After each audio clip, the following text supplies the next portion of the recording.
자, 오늘은 그 마지막 원래 파트가 미세먼지하고 미세플라스틱이지? 근데 미세먼지는 선생님이 왜 기본적으로 꼽냐면, 사실은 미세먼지는 환경 문제에 대한 주제가 나왔을 때 이제 일반적으로 가장 많이 쓸 수 있는 내용을 갖다 담고 있기 때문에 미세먼지에 대한 부분을 갖다가 여기서 선생님이 좀 마지막에 풀어주려고 그래. 원래는 미세먼지를 갖다가 1주차에 놓는 데도 있는데 이 1주차에 놓아서 이 부분에 대한 활용률이 떨어지는 것보다 마지막 주차에 너희들이 가볍게 자기의 그 어떤 부분들을 갖다 이렇게 체크해 볼 수 있는 주제이기도 해. 그래서 주제 연습을 갖다가 정말 하고 싶을 때 너네가 여기서 워밍업 한다라고 하잖아. 그러면 미세먼지 가지고 해봐. 미세먼지는 우리가 쉽게 받아들일 수 있는 단어인데 오히려 내용적으로 찾기가 어려워. 미세먼지 왜? 내용이 워낙 방대해. 자, 그럼 만약에 지금 학교에서 너네가 미세먼지에 대한 주제를 갖다가 자 이렇게 A4지로 한 5장 정도에 대한 부분에 자료를 갖다가 우리가 받았어. 자, 근데 이 자료에 대한 부분을 갖다 받으면 너네가 자료를 갖다가 우리가 받고 바로 쓰기 시작하지 말고 여기 있는 이 부분에서 우리가 먼저 자료를 갖다가 어떻게 해야 되냐, 자료를 체크해야 돼, 이거를. 근데 자료를 갖다가 체크하는 과정에서 그냥 우리가 여기서 이거만 보지 말고 너네 뭐지 그 형광색으로 되어 있는 거 우리 여기 옆에다가 이렇게 붙이는 거 있잖아, 이렇게. 그래서 이거를 갖다가 우리가 붙여서 여기다가 붙여도 되고 이쪽으로도 붙여서 거기에 있는 부분에서 너네들이 선생님이 배웠던 틀 있잖아. 정의, 배경 이거를 여기다 써. 정의, 배경. 그 다음 밑에다 하나 더 달아서 반응. 이렇게 먼저 우리가 한 10분 정도, 5페이지 보는 데는 우리 10분이 채 안 걸려. 근데 이런 부분에서 우리가 자료를 체크해서 내가 뭘 갖다가 먼저 하냐면 개인적으로 선생님이 남학생들한테는 특히나 부탁을 갖다가 하고 싶은데 소제목을 절대 놓치지 않도록 이렇게 했으면 좋겠어. 학교에서 나눠준 자료에 대한 부분들을 이렇게 해서 우리가 쓰는 거는 전혀 문제가 없다. 그래서 소제목을 갖다가 먼저 하고 여기서 우리가 이 내용들을 순서대로 써나가면 돼. 그리고 참고적으로 선생님이 개요서를 갖다가 첨삭해주면서 이런 것도 괜찮다라고 했던 사례가 바로 이 공간을 우리가 나눠놨더라고. 쉽게 말하면 이렇게 해서 여기 정의를 갖다가 쓰고 여기에 배경을 갖다가 쓰고 여기다가 사회적인 부분에 우리가 반응을 갖다가 써서 공간을 나누니까 이 쓸 공간에 대한 여유가 생긴 거야. 그래서 여기를 갖다가 그냥 이렇게 채워놓으면 되기 때문에 실질적으로 우리가 좀 편의성이 좀 있는 것 같더라고, 이거는. 그래서 너희들이 쓰는 데 있어가지고 나중에 이게 한쪽으로 쏠리거나 아니면 너무 이게 왔다 갔다 하는 경우에는 이렇게 공간을 미리 나눠놓고 하는 것도 하나의 방법이 될 수 있다, 이거는. 선생님이 지금 너네가 올려준 자료 중에 하나의 견본 샘플을 갖다가 내가 보라고 하면 현석 거하고 그 다음에 정주환 두 사람 거를 갖다가 딱 견본 샘플로 넣고 보면 돼. 그래서 일단은 그 부분에서 왜 그걸 갖다 이야기했는지는 나중에 가서 직접적으로 눈으로 한 번 더 봐. 그러면 왜 그게 거기서 우리가 됐는지 첨삭의 내용을 갖다가 보면 좀 더 쉽게 알 수가 있어. 오늘 이거 첨삭한 거 봤어? 못 봤지? 가서 꼭 봐. 그리고 자네는 여기서 이야기하는 건 좀 그럴 수도 있는데 문장의 길이를 절대적으로 줄여야 돼. 나중에 여기 이 친구 쓴 것은 우리 반에 있는 친구 중에 규원이라는 친구가 있어. 이규원. 그 친구 거를 보면 알아. 자, 근데 거기서 이렇게 해서 우리가 좀 구분을 갖다 해놓고 가면 좀 편의성이 있다. 이거는 선생님이 어제 첨삭하면서 내가 그거를 갖다 얘기해주고 싶어서 이거 미리 좀 얘기를 갖다 한 겁니다, 이거는. 자, 오늘은 그러면 이제 우리가 미세먼지에 대한 부분은 선생님이 여기서 정의를 갖다가 먼저 이야기를 갖다 좀 해줄게. 실질적으로 이 미세먼지는 우리가 순서대로 써나갈 때 첫 번째 1장에 우리가 여기서 정의를 갖다가 우리가 먼저 쓰게 되는데 그때 여기 노마 숫자를 우리가 서문이라고 이렇게 우리가 표현을 갖다 하잖아. 그리고 들여쓰기 할 때 그 밑에다가 우리가 자 이렇게 가라고 표현할까 해. 자 그리고 나서 여기다가 우리가 정의를 쓰는데 자 예전에는 우리가 미세먼지의 정의 그러면 우리가 그냥 우리가 작은 입자 이렇게 표현할까 하는데 그게 아니야. 미세먼지는 우리가 여기서 미세먼지라고 하는 부분에 대한 것이 우리가 PM 얼마? 2.5 미세먼지 PM 10이라고 하는 부분에 대한 것들이 있어. 근데 이 분류법에 대한 거는 얘가 전 세계적인 게 아니고 이건 국내에서요. 국내에서. 그러면 우리 국내에서 우리가 이렇게 된다면 우리가 이거 한국이지? 이거는 한국. 그러면 여기서 우리가 세계적으로 우리가 쓰는 기준은 뭐가 되냐? 바로 0.1 마이크로. 그래서 우리가 여기 있는 이 부분에서 얘가 0.1보다 크면 미세먼지, 0.1보다 작으면 초미세먼지로 분류하고 있어. 그래서 이 부분에 대한 것들은 서로 기준이 다르기 때문에 이 정의에 대한 부분은 한국적인 정의와 그다음 우리가 세계적 기준의 정의에 대한 부분들을 서로 나뉘어서 우리가 표로 제시를 해도 이건 깔끔하게 정리가 될 것 같습니다. 그리고 여기서 표를 갖다가 그릴 때 이것도 얘기해줘야 돼. 여기서 이렇게 우리가 이 표를 이렇게 그리잖아. 근데 왜 위아래는 안 닫아? 위아래 닫아줘야지. 십자가만 걸어놓고 왜 안 닫아? 닫아줘야 돼 이거. 이렇게 옆에는 왜 그러면 이게 쓰라고 개방을 갖다가 해놓는 거기 때문에 옆에는 닫지 말라고 한 거고 위아래는 꼭 닫아줘야 돼 이 부분에서. 자 그러면 이제 이 미세먼지라고 하는 것을 갖다가 여기서 만약에 자료가 나오면 근거 자료 중에 제일 많이 나오는 게 머리카락 굵기하고 비교해서 나오는 자료가 굉장히 많이 나올 거야. 그러면 그것은 그림을 갖다가 그릴 이유가 별로 없어. 그래서 굳이 그 그림을 갖다가 우리가 도표화시키게 되면 자 여기서 초미세먼지에 대한 크기하고 그 다음에 우리가 즉 미세먼지에 대한 크기하고 머리카락 굵기에 대한 이 부분에 대한 크기를 이렇게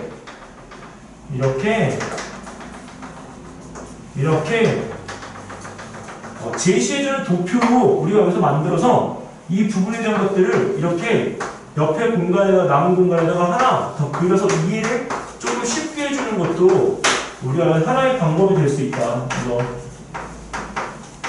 그래서 실제 여기 중학생들이 나중에 이 미세먼지에 대한 부분에서 출제되어진 학교들에 연습시킬 때 이 그래프나 이런 것들을 갖다가 표현해서 학교 대표가 된 사례, 이런 사례가 있어. 이거는.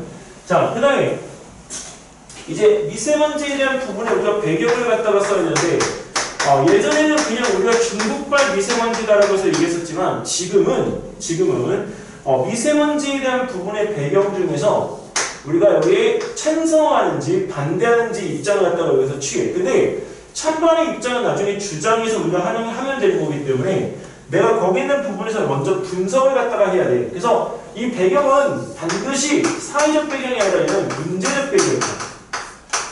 근데 선생님이 올해 여기다가 2022년에 하나 추가해줬으면 하는 거는 우리가 문제적 배경에 대한 부분 말고 사회적 배경을 하나 넣어줬으면 했어.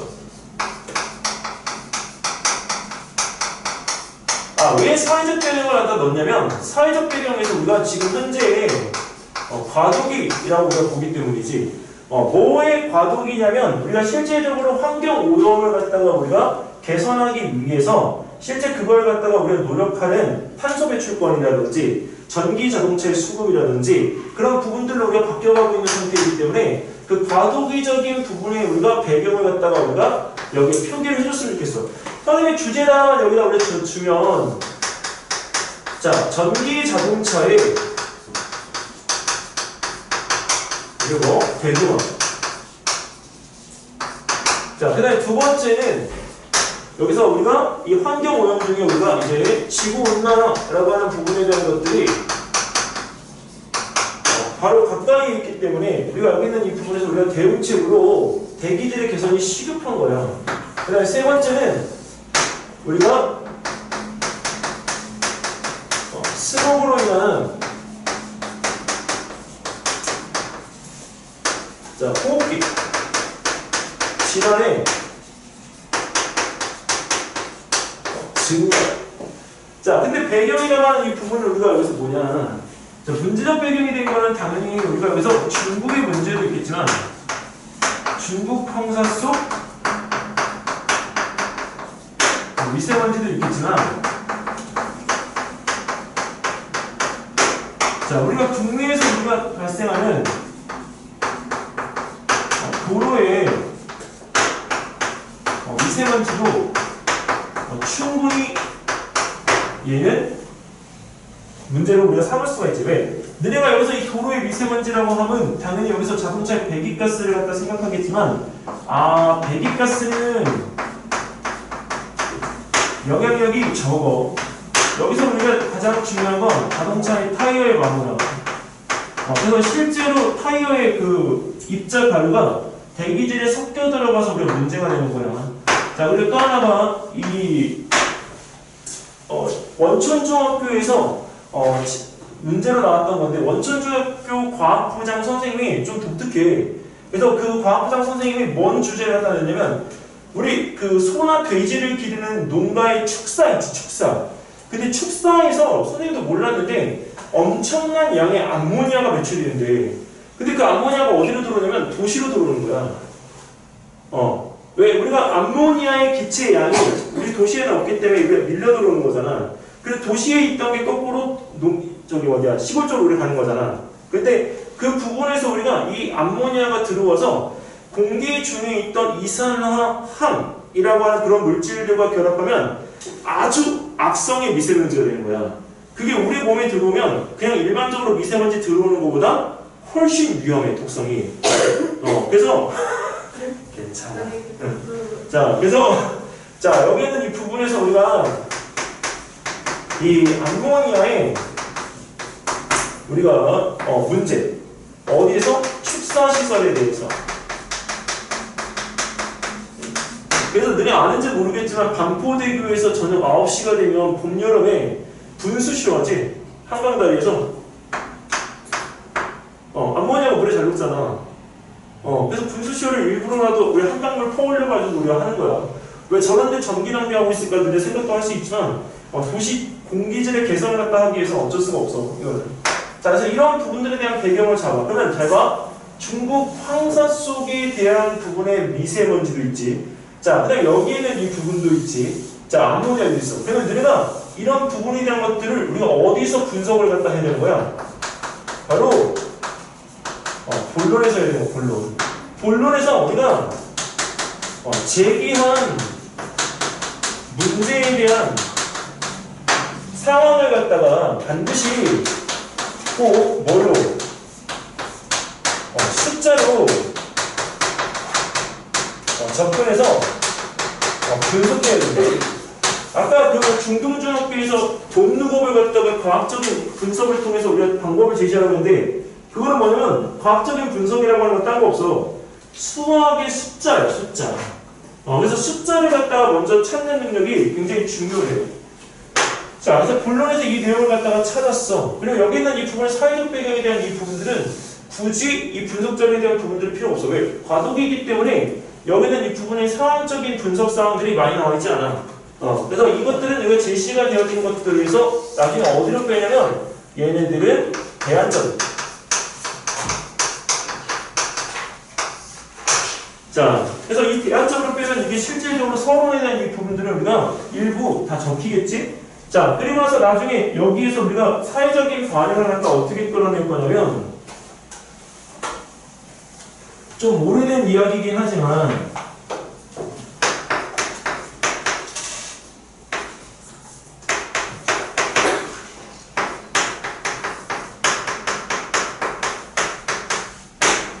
자, 이 사회적 반응에 대한 이 부분은 2016년인가 2017년도에 환경부에서 뭐라고 했냐면 우리 미세먼지 발생하는 거에 대한 책임을 누구한테 졌냐면 환경부에서 국민 여러분, 미세먼지가 발생하는 건 고등어 구이집 때문입니다! 이렇게 해서 발표를 갖다 있어. 실제로 신문에 엄청 대서특필을 했어. 그래서 그러니까 고등어 구이집 사장님들이 어떻게 되겠어? 무슨 소리야! 하면서 이렇게 들고 들어왔겠지? 근데 그렇게 되어지면서 이 고등어 구이에 대한 부분에 인식이 좀 바뀐 거야. 근데 왜 구울 때 연기가 엄청 많이 나오잖아. 실제 우리 여성, 즉 엄마들이 이 폐 질환에 걸리는 확률이 남성, 아빠보다 훨씬 많아. 이유가 뭐냐면 집에서 엄마가 요리를 하시잖아. 근데 요새는 인덕션이 들어와서 그나마 좀 편리한데 가스레인지를 키면 집안의 미세먼지 농도가 1000배가 올라가. 그래서 미세먼지 농도가 삶을 때하고 구울 때하고 우리 차이가 엄청 많이 나거든. 그래서 그런 부분에 대한 것들로 인해서 그런 우리 소리들. 그래서 이거는 우리가 여기서 첫 번째로 하면 선생님은 여기 이 미세먼지에 대한 부분들을 우리 이번에 코로나 때도 그랬지만 자영업자들에 대한 소리. 자, 근데 두 번째는 우리가 이 사회적 반응에서 미세먼지가 나왔을 때 우리 그 반도체에 대한 문제가 있는 거예요. 그래서 이 반도체 공정에는 미세먼지라고 하는 부분이 들어가면 치명적이기 때문에 실제로 이 반도체 공장을 우리가 여기서 지을 때 미세먼지가 들어가지 않는 밀폐되어진 공간에 대한 부분을 우선시해. 그래서 이 반도체에 대한 우리 기업들, 대응. 자, 그리고 또 하나는 여기서 우리가 당연히 미세먼지는 우리가 질환이잖아. 호흡기 질환을 갖다 유발할 수 있기 때문에 이 미세먼지를 갖다가 우리가 많이 일어날 때 호흡기 질환에 대한 부분들을 갖다가 우리가 검사하고 치료해주는 의사들이 많아. 이런 것들을 갖다가 여기다가 표현하면 좋겠어. 그리고 여기서 우리가 만약에 늘 쓰고 싶은 부분 중에서 국가에 대한 우리 반응을 갖다가 쓰고 싶다면 실제 너희들이 이건 좀 찾아서 쓰면 좋을 것 같아. 제일 많이 나왔을 거예요. 한 예로 우리가 이 반도체 기업에 대한 대응을 갖다가 하기 위해서 우리 삼성이라는 회사가 있잖아. 삼성이 중국에 우리가 우리나라 밀접한 해안가에다가 약 35km에 그 방풍림을 만들었어. 전나무 방풍림. 엄청나게 우리 많은 양의 소나무를 갖다 심어줬다고. 왜? 소나무가 여기 있는 이 부분에 이 가지들이 엄청나게 촘촘하게 되어 있잖아.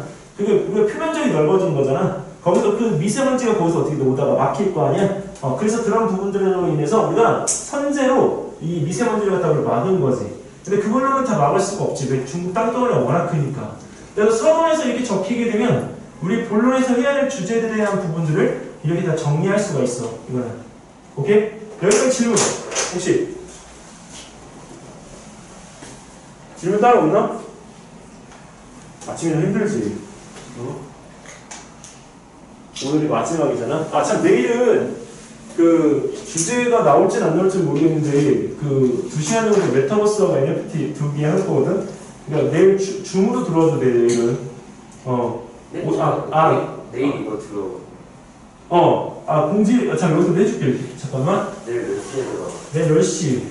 잠깐만. 내일 저 10시에 어디에요? 다른데. 그게 잘 들어. 이거 줌 특강은 무료 특강이고 여기 이거는 너희들을 비롯해서 여기 재원생들만 해줘.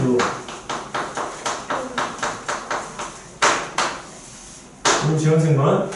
그리고 여기서 이 올린 재원생 중에 선생님 수업을 듣는 사람한테는 동영상을 갖다가 제공해줄 거야. 저렇게 동영상 찍고 있잖아 지금. 그래서 동영상에 대한 부분에 대한 제공을 갖다 해줄 테니까 시간이 다른 시간하고 겹쳐서 안 되면 마음 졸이지 말고 나중에 녹화하는 걸 갖다 들어. 똑같이. 근데 10시부터 몇 시까지? 10시부터 한 12시 정도까지 될 것 같아.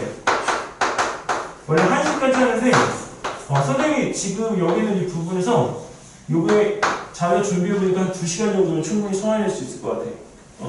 내일 진이 모르겠어. 이거. 그리고 NFT 여기 내일 그래서 할 주제는 해시태그가 이렇게 메타버스하고 그 다음에 하나는 NFT. 너네 NFT가 이거 유튜버하고 똑같은 거다. 그래서 그렇게 우리 생각하고 오면 된다. 이거. 너네 하려면 유튜브를 하는 게 아니라 너네 앞으로 뭘 해야 돼? 너네는 유튜브 세대가 아니야. 유튜브로 돈 버는 세대는 이제 끝났다 이제. NFT다. 토큰. 자, 여기 이제 칠게.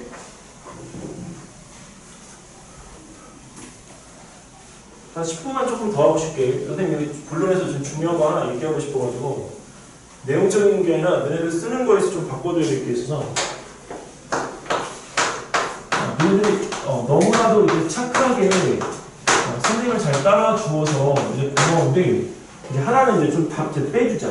뭘 빼주냐면 본론에 들어가면 선생님이 거기 그 첫 번에 개요서 틀 줄 때 장점 단점 쓰라고 했잖아. 근데 그거는 정말 그 부분에 대한 것들에 대해서 우리가 쓸 게 없을 때 이제 그 틀을 갖다 쓰는데 본론은 아까 방금 전에 이야기했지만 서론의 문제적 배경에 따라서 그 내용이 충분히 바뀔 수가 있어. 그럼 아까 여기서 이 본론에 대한 부분에서 우리가 썼던 것 중에 제일 먼저 우리 중국발 미세먼지가 있을 거 아니야. 그러면 여기서 제목을 이렇게 우리가 미세먼지 장점이 있어. 그치? 그래서 이 부분이 어떻게 바꾸냐. 자, 중국발 한 번에 끝내야 되니까 중국발 자, 미세먼지의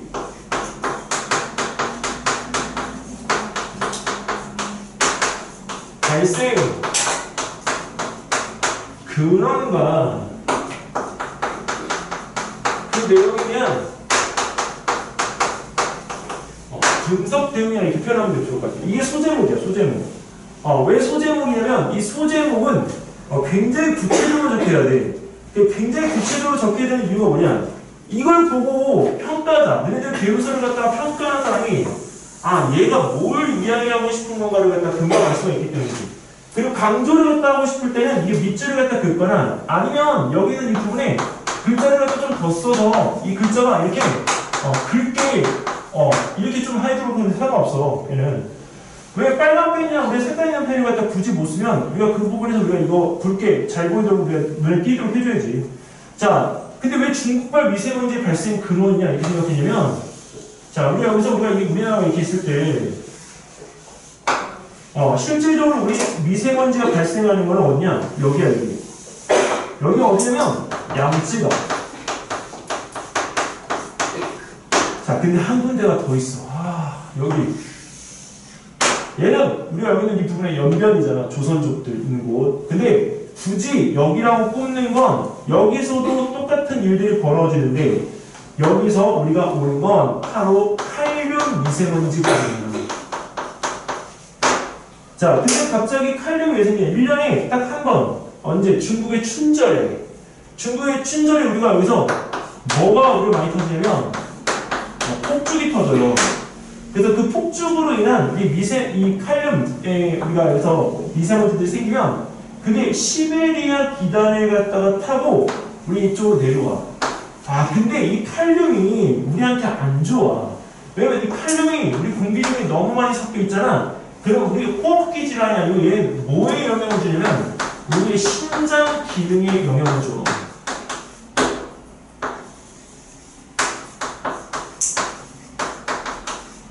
당뇨병 환자도 아닌데 우리가 신우염, 신장에 염증이 생기거나 아니면 우리가 걸러지는 필터링의 역할을 제대로 못 해준다거나 그런 것들에 대한 부분들이 이 폭죽에 대한 부분 한 번이어도 우리가 그 영향성은 되게 크다고 해요.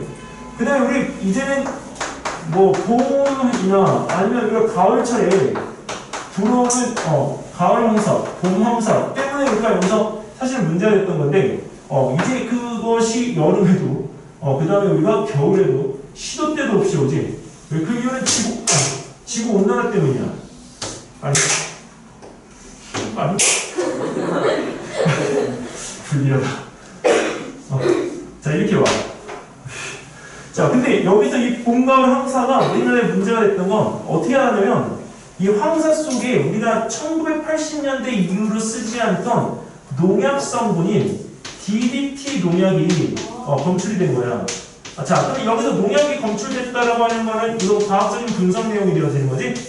근데 이런 것들에 대한 이 부분은 너희들이 알고 있어야 돼. 그래서 실질적으로 중국이 자기네 때문이 아니다라고 우기다가 이 DDT 농약 성분 검출에 대한 이 부분들이 중국 남부지방에서 쓰고 있는 걸 갖다가 확인해서 그 뒤로는 우리나라하고 중국하고 이 중국 황사에 대한 부분에 대한 공지 시스템이 서로 똑같이 됐어. 그래서 중국에서 이 황사가 발생을 하면 우리나라에서 바로 알 수 있게끔 그게 서로 간에 시스템이 공유가 돼. 이게 밀접한 부분이 있는 거지. 자, 근데 이 부분에서 우리가 양쯔강의 황사는 왜 생기냐면 이거 중국 때문이거든. 우리 전 세계에서 가장 큰 댐 중에 하나가 샨사댐이라는 게 있는데 보통 그 댐의 수준이 8개가 최고 많은 거야. 얘는 몇 개냐면 이 댐의 만리장성 28개야. 근데 저번에 우리가 미국이 중국의 이 샨사댐을 위에서 찍었는데 중국 저번에 홍수 났을 때 그 홍수에 밀려가지고 댐이 밀렸어. 그 댐이 이렇게 휘어진 거야. 근데 그게 이제 우리가 여기서 뭐 가짜다 아니다라고 하지만 중국에서도 엄청 막으려고 노력을 했겠지. 근데 어쨌든 간에 그 샹사댐에 대한 부분에 영향으로 인해서 양쯔강의 강물이 없어진 거야.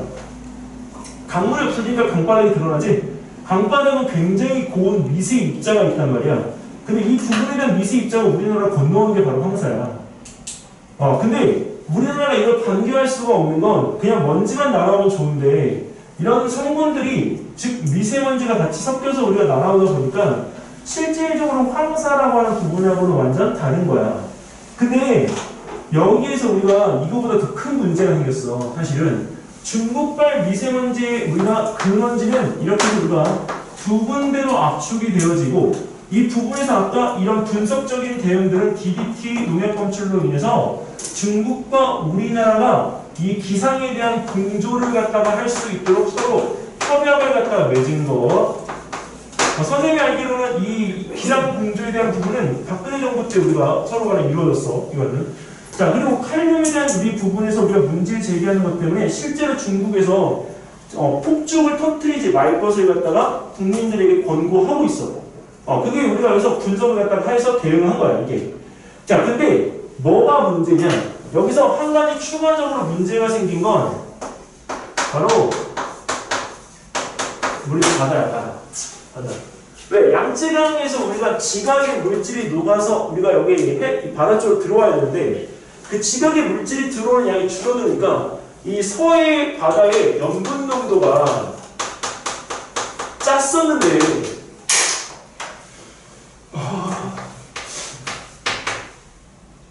무슨 웃는 줄 알았어. 자, 너무 무슨 거야? 어떻게 돼? 낮아지고 있네. 염분 농도가 우리가 여기서 한 34%에서 35% 정도 됐는데, 자, 이게 낮아지고 있어. 그럼 이 낮아지면 이 서해에 우리 사회복인데 게딱지, 우리 그 개들 있잖아, 기어다니는 개들. 그 개들하고 우리 잡아먹는 물고기. 그것들 우리 중국 애들 맨날 싹쓸이 가는 이유가 걔네들 바닷물이 안 짜가니까 어디가? 여기가 안 짜다니까. 우리나라는 한강이 있잖아. 우리나라는 짜다니까. 섞이긴 하지만 들짜, 짜. 그럼 물고기가 어느 쪽에 많겠니? 근데 중국 애들이 어떻게 계속 넘어오는 거야, 자꾸. 근데 중국에서 그거를 발표해 안 해. 안 하지. 자기네 바다에 문제가 생긴다고 하면 큰일 나니까. 그리고 중국의 여기는 이 부분에 해안가의 물고기는 없어. 왜 없느냐? 여기 주변에 56개 원전이 있다. 그러면 56개 원전이 있으면 이게 뭐가 있느냐? 해수를 쏟아내는데 쏟아내는 해수의 온도가 80도야. 야, 80도에서 물고기에 익을 일이 있니? 거기서 물고기가 누가 살아? 그게 따뜻한 바닷물이에요. 그래서 거기서 서해 쪽의 염분 농도가 낮아지는 문제 때문에 이 바다 생태계에 이걸 우리가 딱 한 단어로 표현하면 위협이라고 표현할 수 있지. 그래서 이 부분에 대한 것들에 대한 대안점을 갖다가 내가 어디다 써줄게. 선생님이 이 대안점을 갖다가 생각하게 된 거는 선생님이 자료를 갖다가 찾다가 그 성산대교라고 하는 한강대교 옆에 가면 이명박 대통령 때 만든 그 쏘아 올리는 분수가 있어. 딱 하나 있거든? 30m까지 우리가 쏘아 올리는데 맨 처음에 만들었을 때는 그거 하나로 서울 시내의 습도를 조절하겠다라고 하는 취지에서 그걸 만들었는데 그 만들어 놓고서 사람들이 엄청 구경 갔어. 그 쉽게 말하면 그 동네의 명물이 된 거야. 근데 이제는 사람들이 이제 식상해서 안 가지. 근데 이 부분에서 그걸 갖다가 보고 있는데 고려대학교 학생들이 뭘 갖다가 이게 레포트 형태로 썼냐면 해상분수라고 하는 것을 주제로 해서 레포트를 쓴 게 있어. 그래서 그 고려대학교 학생들의 이 해상분수를 갖다가 보다 보니까 이거 괜찮겠다 해가지고 그 부분을 대안점으로 잡았어. 그래서 첫 번째 이 대안점에 대한 부분에서 우리가 언급할 수 있는 건 일반적인 대안점과 그리고 창의적인 부분의 대안점을, 창의적이라고 하는 건 한마디로 얘기해서 반드시 그냥 우리가 여기서 과학적으로 쓰지 않는 것들, 구체적으로 쓰지 않는 것들은 안 돼. 선생님이 여기 그 개요서에서 너네가 이제 이런 대안점에 대한 부분을 너무 가볍게 생각하던데, 일반적인 대안점이라고 하는 건 아까 이야기했던 것처럼 저기에서 우리가 그 폭죽 제한을 권고하는 거를 누가 해? 국가가 권고하는 거야. 그래, 두 번째는 저기에서 아까 우리가 항상 올 때 중국 기상에 대한 시스템을 갖다가 공부하는 거 이미 이루어진 거긴 하지만 그 부분에서 우리가 얘는 일반적인 대안점이 될 수 있어. 자, 근데 여기서 이 내용에 대한 이 부분에서 우리가 이 대안점을 갖다 쓸 때 창의적인 대안이라고 하는 거는 내가 꼬리에 꼬리를 갖다가 무는 좀 습관을 갖다가 들어줬으면 좋겠어. 꼬리에 물어라. 이거 왜 그러냐면 하나를 갖다 써놓고 내용을 그 뒤로 안 적어줘. 분명히 너희들 할 수 있거든? 근데 안 적어. 그래서 이 꼬리를 갖다 물어라고 하는 것 중에 이 얘기를 갖다 선생님이 어떻게 풀어내는지 봐봐. 자, 나는 방금 전에 내가 이야기했던 창의적인 대안점의 주제가 키워드가 해상분수야. 자, 근데 나는 여기 집어넣을 그 키워드를 해시태그처럼 달면 바로 인공지능이고, 자, 그 다음에 우리가 여기서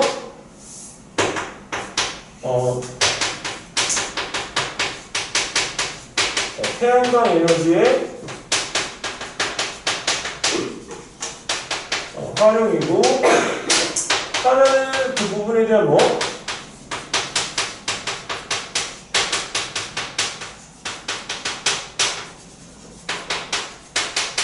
활성화 키워드를 여기다 넣을 거야. 자, 왜 이걸 갖다 넣느냐? 자, 여기서부터 지금 이제 풀어줄게요.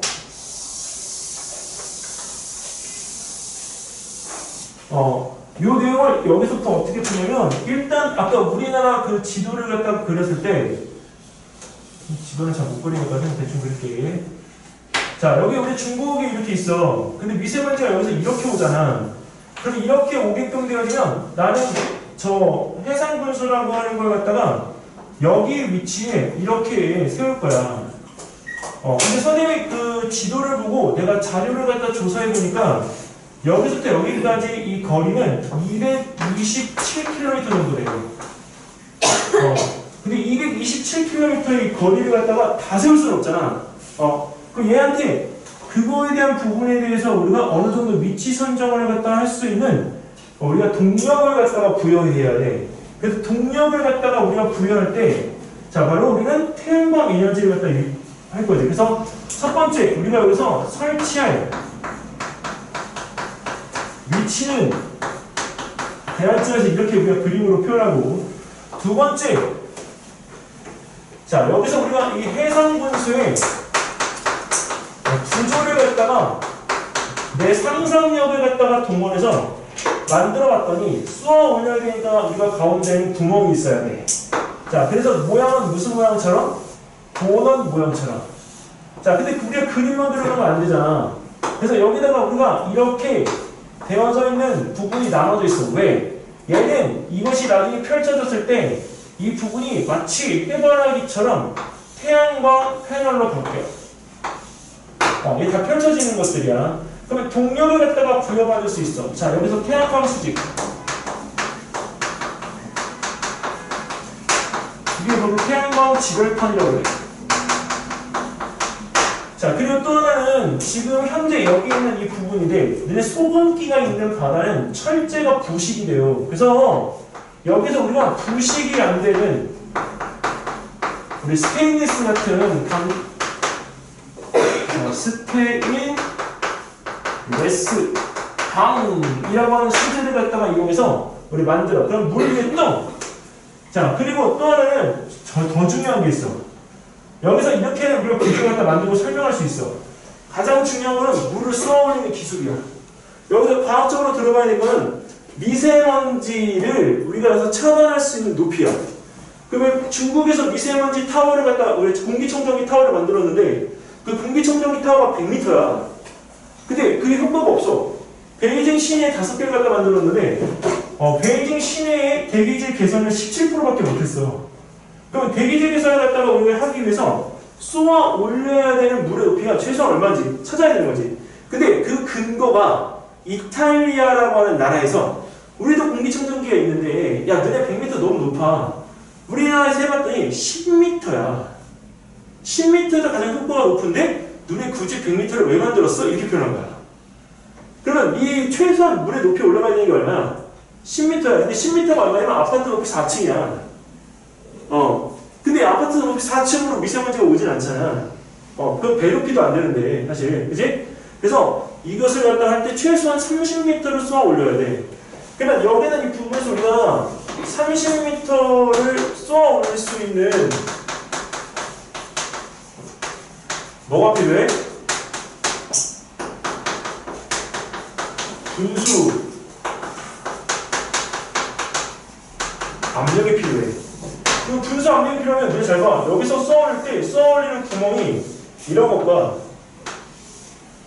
자 이런 거 둘 중에 A하고 B 중에 누가 더 많이 쏘아올려지겠어? 당연히 B지. 그래서 여기다가 이 부분에 대한 걸 먼저 설명해줘야지. 그리고 여기에서 우리가 여기다가 이걸 통제하는 부분에서 얘 해상 분수의 통제는 누가 한다? 인공지능. 그 인공지능에 대한 이 부분들에 대해서 우리가 여기서 할 때 선생님 인공지능에 대한 부분들을 어떻게 해서 움직여야 하는데 거기에 너네가 배웠던 자율주행 자동차의 자율주행을 여기다 넣는 거야. 즉 ICT 기술이 여기서도 우리가 활용이 되겠지? 자 그리고 세 번째는 자 저 해상 분수가 30m를 갖다가 만약에 100대가 쏘아오르면 그거는 장관 아니야 장관? 100개의 물분수가 올라가서 이 물막을 치는 거 우리가 두바이나 이런 데 가면 우리가 볼 수 있다고 거기 가잖아 그거 보러. 시카고에도 그거 보러 간단 말이야. 그러니까 그런 부분에 있어서 우리가 그걸 보러 가는데 우리가 바다에 해상 분수를 갖다가 만든 해상 분수 공원이 있으면 우리가 뭘 갖다가 우리가 할 수 있느냐 리조트 산업이 가능해. 근데 중요한 건 쟤를 통제할 수 있는 통제센터. 자, 그 다음에 우리가 이 통제센터에 대한 부분에서 플러스 뭐?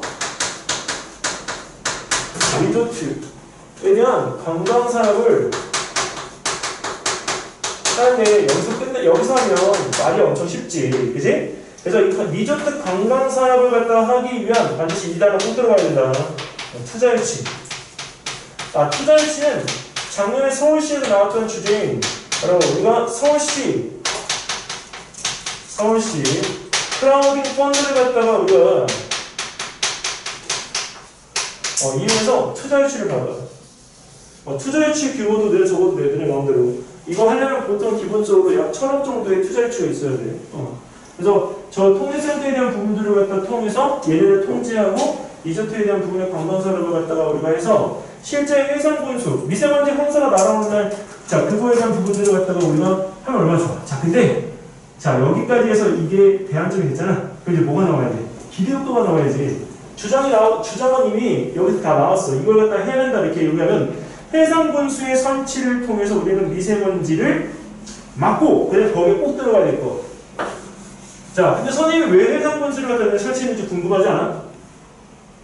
어떤 친구들은 옛날에 우리 무슨 만화영에 나오는 것처럼 돔을 갖다 써야 된다 이렇게 나오는데 왜 굳이 해상 분수일까? 바닷물을 쏘아올리니까 바닷물에 염분 농도의 변화가 있어 없어? 없지? 근데 바닷물이 아까 들자라고 했잖아. 근데 미세먼지를 갖다가 우리나라로 끌고 오는 거를 양쯔강 미세먼지를 바다에 다시 원래대로 떨어뜨리면 원래 이게 녹아 들어가서 우리가 염분 농도가 조정됐던 바다이기 때문에 바다의 미세먼지로 인한 즉 흡수로 인한 염분 농도가 어떻게 돼? 다시 복귀가 되겠지? 그래서 여기서 기비국가는 이 전체적인 거에서 염분 농도에 대한 회복이야. 그래서 염분 농도에 대한 회복을 갖다가 통해서 우리 사회에 바다 생태계의 회복이 가장 중요한 사례가 되겠죠. 강조 포인트가 이거기 때문에 이거는 별도로 쳐놓고 니네가 박스를 해서 여기서 몇 번을 강조해도 이거는 우리가 아깝지 않은 내용이 되는 거지. 아까 미세먼지에 대한 부분이 할 게 내용이 많다라고 하는 건 이 한 가지 가지고도 얼마든지 다양한 주제를 끄집어내서 대안점을 제시할 수 있기 때문에 이게 내용이 많은 거야. 이거 한 페이지 다 적어 또 한 페이지 나와 이 내용이. 근데 이런 내용을 적다 보니까 글자가 작아져. 그럼 글자가 작아지면 가독성이 떨어지는 거 알고 있지? 글자 크기는 유지해줘야 된다. 그거는. 그래서 아까 선생님이 여기 처음에 서론 쓸 때 표를 그리고 나면 옆에 여백이 남잖아. 그 부분에 대한 활용을 갖다가 우리가 비워두지 말고 꼭 하라고 하는 거야. 사실 3페이지 비워서 내용이 적어.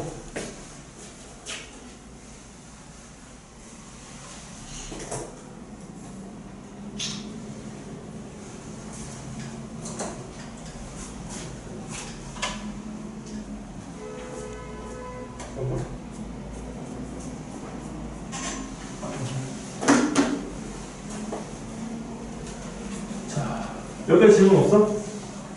여기까지 하면 잠깐 쉬었다 갈까? 그래, 잠깐 쉬었다 갈까? 물도 좀 마시고. 하나야, 잠깐만 우리 쉬었다 갈게. 10분만 있다 하자. 10시 반에 봐, 우리.